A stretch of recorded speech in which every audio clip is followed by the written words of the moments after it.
Hey everyone, I'm here today. I'm going to teach you guys the importance of stretching before pitching and actually how to pitch, the very basics of it. First off, pitching is a very strenuous ordeal on your entire body. Shoulder, core, legs, glutes, and the most important thing is to get a good solid full body stretch right before you start. Now, most pitchers spend 30 minutes to an hour. Some pitchers don't have to stretch as much, they're naturally limber. More pitchers have to stretch longer that are naturally inflexible, like myself. So I usually get out there an hour before the game, and I start off with active stretching. There's static and active. Static stretching is standing in place, easy, pull your arm over, pull your knee up, those sort of things. Active stretching is more along the lines of high knees, running, and squats, anything to get the muscles warmed up, quick twitch fibers moving. Pitching is all about quick twitch. You don't want to run distance. It's not that kind of conditioning that you need. So first off, to start off, I usually get on the line and I will go about 90 feet doing high knees. Both ways, front and back. Then I come backwards and I do butt kickers. This just gets my legs, my quads, my hamstrings all warmed up. Then I start by running 6 pulls back and forth from one edge of the field to the other. Run 6, that gets my whole body going, gets a nice sweat going, and allows me to get what I need done in order to start pitching. The most important thing is active stretching.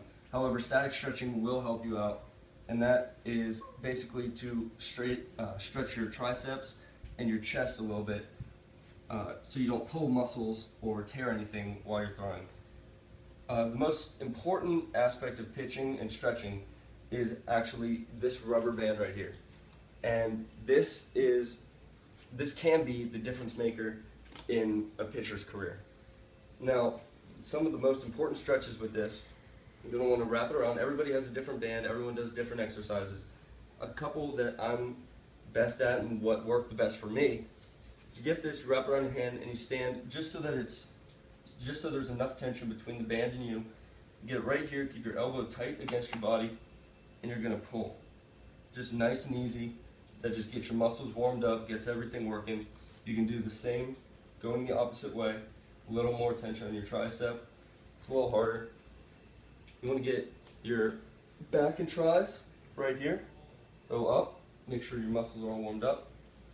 Once you get through that, you can start throwing. I usually start off by tossing 90 feet, move back to about 120 feet, and depending on how my arm feels that day, I will throw further, maybe won't go as far.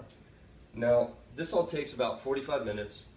When I get into the bullpen, in order to start throwing and pitching before the game, first things first, I get up and I start behind the mound and just real easy, nice, and throw to the catcher, probably 10-15 times. Now, when you get on the mound, what you're going to do is everybody has a different stance. No pitcher in the entire world throws the exact same. Same with anything. So you're going to want to get in, and you're going to want to stand comfortable. Some people stand wide, some people stand legs closed. I like to stand about shoulder width apart. You're going to stand up here, hands right in front, low, high, I go low.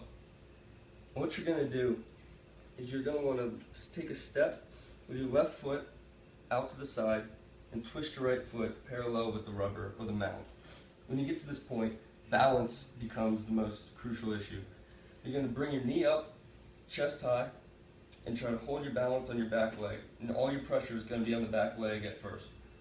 You're going to push through and plant. When you plant, you're going to want your front leg stiff, but not straight. You're going to want it bent a little bit at about a 45-degree angle, and you're going to want about 60-40. About 60% of your pressure on your front leg, 40% on the back.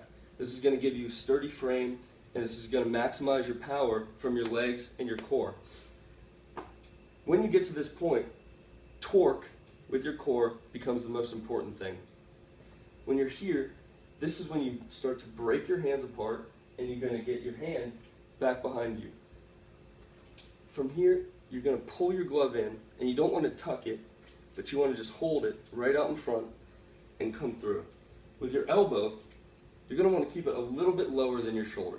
If you keep it higher than your shoulder, this causes severe issues on your UCL, and when you tear your UCL, that's Tommy John surgery.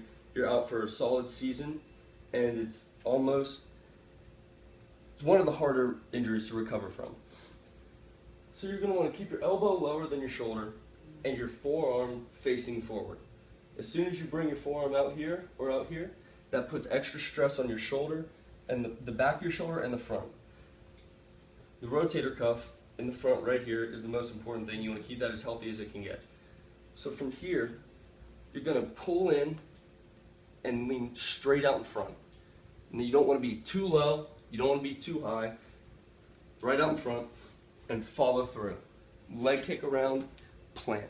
You don't want to be facing straight on, you don't want to be facing too sideways.